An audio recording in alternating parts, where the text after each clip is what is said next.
साथियों नमस्कार, मैं हरिश्चंद्र बर्णवाल। आज मैं आपके सामने एक ऐसे रहस्य को उजागर करने वाला हूं जिससे आपको पता चलेगा कि कैसे दक्षिण भारत में भारतीय जनता पार्टी की सुनामी आने वाली है। प्रधानमंत्री मोदी ने इस बार 400 पार की जो बात कही है उसमें तमिलनाडु, केरल में खास करके कैसे बहुत बड़ा बदलाव आने वाला है, एक एक सीट की जानकारी दूंगा और यह भी बताऊंगा कि कैसे सारे समीकरण ध्वस्त होने वाले हैं। किस प्रकार से प्रधानमंत्री मोदी के एक दौरे से, सिर्फ एक दौरे से दक्षिण भारत के सभी दलों में हड़कंप मच गया है। यही नहीं दोस्तों, प्रधानमंत्री मोदी 400 सीटों के लिए जो परिश्रम कर रहे हैं उसके पीछे का राज क्या है। लेकिन उससे पहले यह समझ लीजिए कि देश की राजनीति में चुनाव को लेकर सतह पर जो हलचल दिख रही है उससे कहीं अधिक तेज हलचल सतह के नीचे हो रही है दोस्तों। और राज्यसभा चुनाव की बात पहले मैं बताऊं कि 2 दिन पहले ही परिणाम जो आए हैं उसने राज्यसभा के चरित्र को ही बदल दिया है। आज राज्यसभा में भारतीय जनता पार्टी के नेतृत्व वाले एनडीए गठबंधन के पास आप जानते हैं सदस्यों की संख्या कितनी हो गई है? 117, जो अब तक का भाजपा के गठबंधन की सबसे अधिक संख्या है। और जो पूर्ण बहुमत है ना उससे मात्र 4 सीट पीछे है। और राज्यसभा में सदस्यों की संख्या का महत्व क्या है दोस्तों, इसे समझने के लिए मैं आपको थोड़ा पीछे 2014 के उस कालखंड में ले जाना चाहता हूं जब पहली बार नरेंद्र मोदी प्रधानमंत्री बने और पूर्ण बहुमत मिला था उनको। लेकिन उस समय क्या हुआ, राज्यसभा में भाजपा के एनडीए के पास सिर्फ 64 सदस्य थे।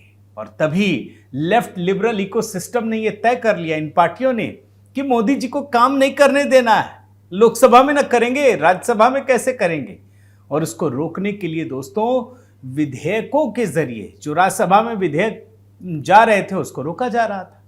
और उस दौर में मैं आपको बताऊं, कई विधेयकों को जो प्रधानमंत्री मोदी आगे बढ़ाना चाहते थे उसको रोक दिया गया, संशोधन नहीं करने दिया। और ये सभी विधेयक काले धन पर लगाम लगाने के लिए थे। मैं कुछ नाम रख रहा हूं: foreign contribution regulation act 2010 FCRA, securities contracts regulation act 1956, foreign exchange management act 1999, FEMA पता ही है ना अभी, और prevention of money laundering act 2002 PMLA। अब आप सोचिए, कहते हैं ना कि आप तो पूर्ण बहुमत में है, लेकिन बहुमत में होने से क्या होगा, आपको तो काम ही नहीं करने मिलेगा। आपको अभी 400 सीट का महत्व समझ में आएगा। और दक्षिण भारत की राजनीति का आप ये समझिए कि भाजपा ने प्रधानमंत्री मोदी के नेतृत्व में धीरे धीरे राज्यसभा में अपने सदस्यों की संख्या को बढ़ाना शुरू किया और 2019 तक ये संख्या बढ़कर 102 हो गई। लेकिन आज बहुमत से सिर्फ 4 सीट कम है और यकीन मानिए निकट भविष्य में भी ये पूर्ण बहुमत में बदलेगा। यानी आज भाजपा ने राज्यसभा में लगभग पूर्ण बहुमत प्राप्त कर लिया है। और ठीक उसी तरीके से लोकसभा चुनाव के लिए प्रधानमंत्री मोदी ने एक लक्ष्य रखा है, पहले भी रखते रहे हैं। आपको याद होगा 2014 में 272 प्लस, 2019 में 300 प्लस, दोनों मिशन पूरे हुए। और अब 2024 में 400 मिशन को रखा गया और पूरे दमखम के साथ दोस्तों पूरी पार्टी लग गई है। और प्रधानमंत्री मोदी को यह पता है कि 400 सीटों के इस लक्ष्य को पाने के लिए दक्षिण भारत के 5 राज्यों में बेहतरीन प्रदर्शन करना ही होगा। और इसके लिए खुद पीएम मोदी ने कमान संभाली है। लगातार दक्षिण भारत के राज्यों का वो दौरा कर रहे हैं। और इन दौरों से दोस्तों प्रधानमंत्री मोदी और जनता के बीच, दक्षिण भारत की जनता के बीच जो मजबूत कनेक्ट बना है उसी ने इस राजनीति को बदल दिया है। यही कनेक्ट है कि 2 दिन पहले तमिलनाडु के तिरुपुर में एक रैली हुई और प्रधानमंत्री मोदी ने जो भविष्यवाणी की है उसका एक छोटा सा हिस्सा आपको सुनाना चाहता हूं, सुन लीजिए। 2024 में तमिलनाडु एक नया इतिहास रचने जा रहा है। जो ऐतिहासिक एन मक्कड़ पदयात्रा आज पूरी हुई है, वो इसका सबसे बड़ा सबूत है। ये बात याद रखिए दोस्तों कि तिरुपुर की जिस रैली को प्रधानमंत्री मोदी संबोधित कर रहे थे, वो रैली तमिलनाडु में भाजपा प्रदेश अध्यक्ष अन्नामलाई की, जो वहां के प्रदेश अध्यक्ष हैं, एन मक्कल पद यात्रा के पूर्ण होने की रैली थी। और इसके अंतिम पड़ाव में खुद पीएम मोदी पहुंचे थे और लाखों लोग खुद प्रधानमंत्री मोदी को सुनने आए थे। और के अन्नामलाई की जब पद यात्रा के बारे में बता रहा हूं तो आपको थोड़ी सी जानकारी दे दूं कि यह पद यात्रा 28 जुलाई 2023 को शुरू हुई थी और राज्य के हर 234 विधानसभा क्षेत्रों से होकर के गुजरी। तिरुपुर कहां है? पश्चिम तमिलनाडु में, जहां यह रैली हो रही थी।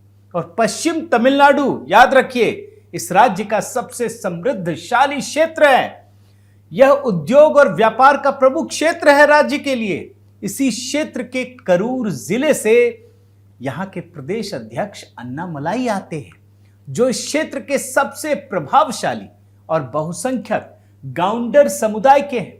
आपको यह जानकर आश्चर्य होगा दोस्तों कि भाजपा ने अन्नामलाई को 2021 में ही अध्यक्ष बना दिया था।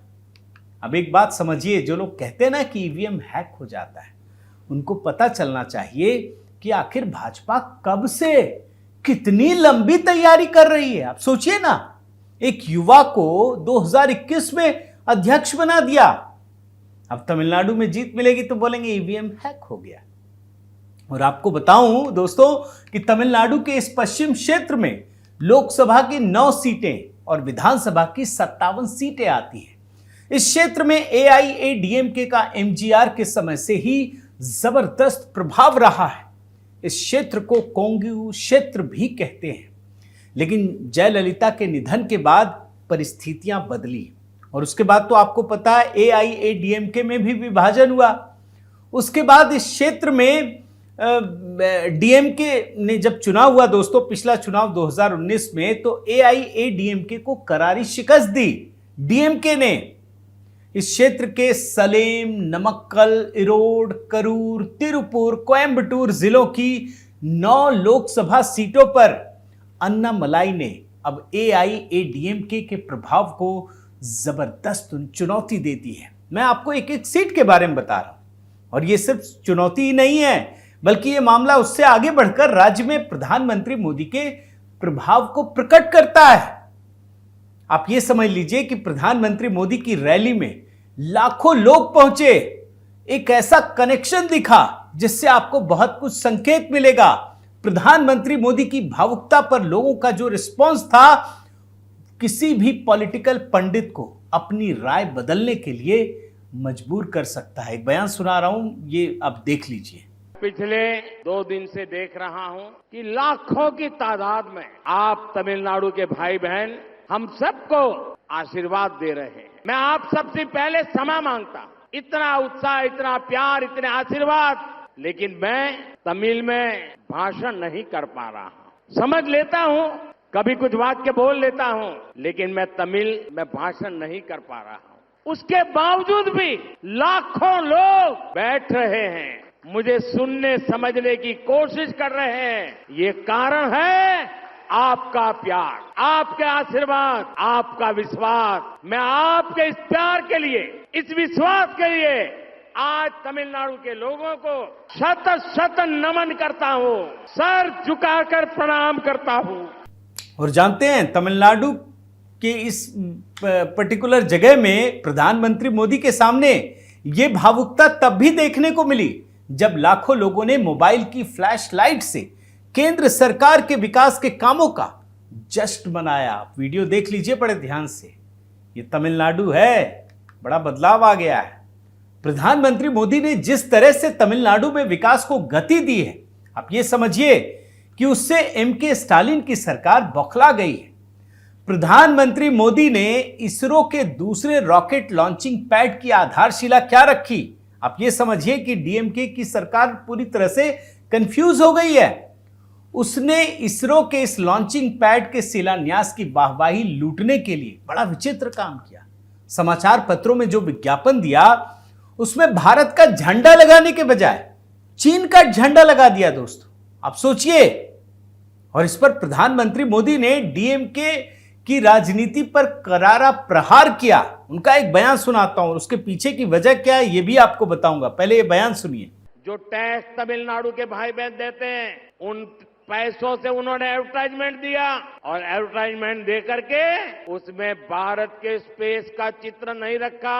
भारत के स्पेस की सफलता को वो दुनिया के सामने, तमिलनाडु के सामने रखना नहीं चाहते थे।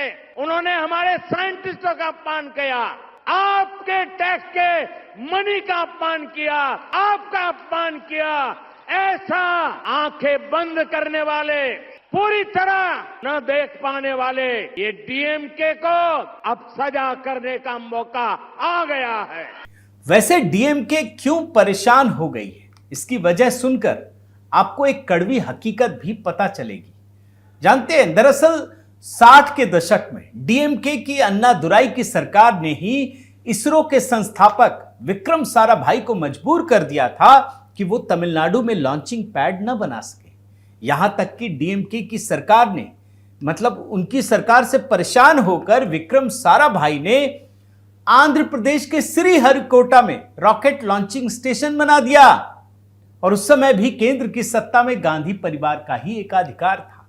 लेकिन कल उसी तमिलनाडु में प्रधानमंत्री मोदी ने लॉन्चिंग पैड का शिलान्यास किया है। आप समझिए कितनी बड़ी खबर है।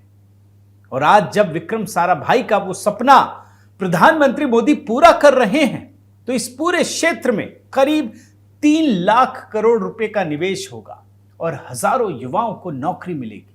साथ ही इस क्षेत्र का, तमिलनाडु का आर्थिक विकास तेजी से होगा। अब आप समझिए कि आज तमिलनाडु में भाजपा अपने 25 सीटों के मिशन को पूरा करने के लिए मैदान में है। अब ये लक्ष्य आप दिमाग में रखिए। और जब भाजपा रख रही है ना, तो इस बात को प्रशांत किशोर जैसे राजनीतिक पंडित भी कहने के लिए विवश हो रहे हैं। उनका मानना है कि भाजपा ने इस बार तमिलनाडु में राजनीतिक परिवर्तन ला दिया है और भाजपा की राज्य में सीटों की संख्या 2 अंकों में होगी, यानी 10 से 25 के बीच कुछ भी हो सकती है। आप इस आर्टिकल के हिस्से को देखिए, क्या लिखा है। There is a chance of BJP doing very well in Bengal. In Tamil Nadu, BJP may for the first time break into double digits. In Telangana too, the BJP will do well. Prashant Kishor said. ये कोई छोटी घटना नहीं है। अब जब PM Modi की rally हो रही थी ना, तो एक और राज्य पहुंचे, केरल। यहां पर भी भाजपा ने 4 सीटों पर जीत की पूरी तैयारी कर ली है। ये वो सीटें हैं दोस्तों जहां भाजपा का प्रदर्शन पिछले चुनाव में बहुत ही अच्छा रहा था। करीब 30% के आसपास मत प्रतिशत मिले हैं। और यही नहीं, इन सीटों पर आप देखिए तो 2009 के लोकसभा चुनाव के बाद भाजपा के मत प्रतिशत में लगातार बढ़ोतरी हो रही है। जानते कौन कौन सी सीटें हैं? तिरुवनंतपुरम, पठानमथिट्टा, त्रिशूर, एक्टिंगल, ये 4 सीटें हैं दोस्तों। मत प्रतिशत में लगातार हो रही बढ़ोतरी के पीछे केरल में प्रधानमंत्री मोदी के प्रति बढ़ता विश्वास है। यह विश्वास उनकी रैलियों में उमड़ती भीड़ से समझा जा सकता है। और केरल में बढ़ते विश्वास का ही नतीजा है कि भाजपा को यहां भी 10 से अधिक सीटें जीतने की संभावना दिख रही है। आपको कुछ लोगों को बड़ा लग सकता है, लेकिन पीएम मोदी की रैली तो देखें। और केरल की बात जब कह रहा हूं तो यहां इसलिए भी संभव है क्योंकि केरल में कांग्रेस और सीपीएम एक दूसरे के खिलाफ पूरी ताकत से चुनाव लड़ने की तैयारी कर रहे हैं। और इसका फायदा किसको मिलेगा? भाजपा को ही तो मिलेगा। तो कुल मिलाकर साथियों, जन के मन पर पड़ने वाले प्रभाव से ही चुनाव में जीत की इबारत तैयार होती है।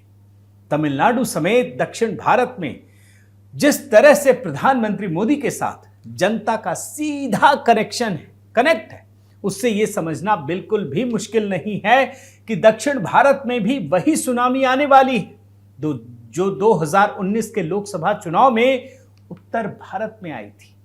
और सुनामी की इस लहर को दक्षिण भारत में इंडी अलायंस की हर पार्टी समझ रही है और इसीलिए उनमें अभी से बौखलाहट दिखाई दे रही है।